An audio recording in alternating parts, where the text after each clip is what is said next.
नमस्कार शेतकरी बांधवांनो, पेरू लागवड करताय पण पेरू लागवडीच्या पहिले सगळ्यात महत्त्वाच्या सगळ्या गोष्टी तुम्हाला माहिती आहे का?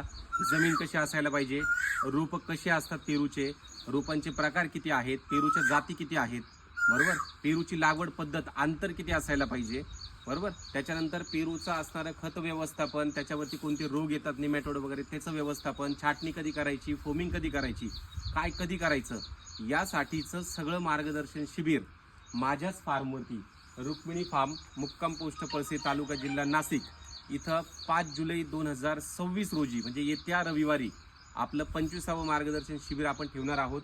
आणि त्या शिबिरामध्ये सगळ्या गोष्टी तुम्हाला शिकायला मिळणार आहेत. 10 ते 5 वाजेपर्यंत आपला हा कार्यक्रम चालतो. आता आपल्यासोबत काय नाव? सीताराम रघुनाथ फटांगडे हे शेतकरी आलेले आहेत. त्यांचा मुलगा पण आहे. ते सगळे बघायला आलेले होते कशा प्रकारचं आहे काय नाही. आता हे रोपही आपले आलेले आहेत. आता हे बघा, कोणतेही रोप तुम्ही याच्यात उचललं तर रोप सिलेक्शन करताना, समजा आता हे रोप आहे, ते सिलेक्शन करताना खरं तर पांढरी मुळी खूप गरजेची आहे.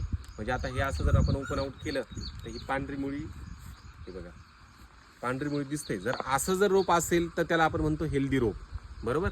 म्हणजे हे रोप सिलेक्शन कसं करायला पाहिजे, इकडे ट्रे मधले पण रोप तुम्हाला इथं दिसतील, बरोबर?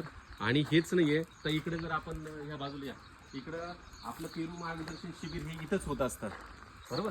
आणि हे बघा, आता सध्या आपला प्लॉट पण आहे, म्हणजे जिथं तुम्हाला ज्या ज्या गोष्टी आहेत, बेड कशा प्रकारचा असायला पाहिजे, तार बांबूचं नियोजन कसं असायला पाहिजे, फोमिंगचं कसं असायला पाहिजे, म्हणजे आता हे बघा ह्या स्टेजला आता आपलं फोमिंग वगैरे चालू होणार आहे. ह्या सगळ्या गोष्टी तुम्हाला जर शिकायच्या असतील तर पहिले जाणून घ्या, लगेच पेरू लागवड करू नका.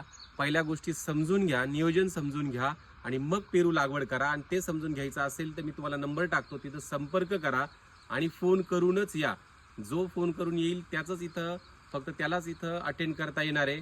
चालेल, भेटूया 5 जुलै 2026 रोजी पेरूच्या 25व्या मार्गदर्शन शिबिरमध्ये. धन्यवाद.